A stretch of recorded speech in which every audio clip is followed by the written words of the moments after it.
নমস্কার, আমি কাকলি রায়। আমার বাড়ি খানসামা দিনাজপুর। আমার এইচএসসি কলেজ সৈয়দপুর মহিলা কলেজ সৈয়দপুর। আমি সরকারি নার্সিং এর চান্স পেয়েছি। সর্বপ্রথম কৃতজ্ঞতা জানাই আমার মহান সৃষ্টিকর্তার প্রতি, তারপর কৃতজ্ঞতা জানাবো আমার মা বাবা এবং শিক্ষকদের প্রতি। এবং যে বেশি অবদান যাদের রয়েছে এই সাফল্যের পিছনে, আমার প্রিয় প্রতিষ্ঠান নিউরন প্লাস নার্সিং কোচিং। তাদের অক্লান্ত পরিশ্রমের কারণেই আজকে আমি এই সফলতা অর্জন করেছি। এই প্রতিষ্ঠানের যে দিকটি আমার ভালো লাগে সেটা হচ্ছে এখানে প্রতিদিন পরীক্ষা নেওয়া হয় এবং পরীক্ষা নেওয়ার সময় কঠোর গার্ড দেওয়া হয় এবং পরীক্ষা শেষে যে নিউরন প্লাসের পক্ষ থেকে আমাদের যে পুরস্কার দেওয়া হয়। আমার কলেজের প্রিয় স্যার লোকমান স্যার।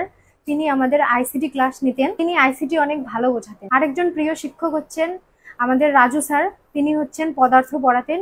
তিনি পদার্থ অনেক ভালো পড়াতেন। সবাই আমার জন্য আশীর্বাদ করবেন, আমি যেন একজন সুদক্ষ নার্স হতে পারি।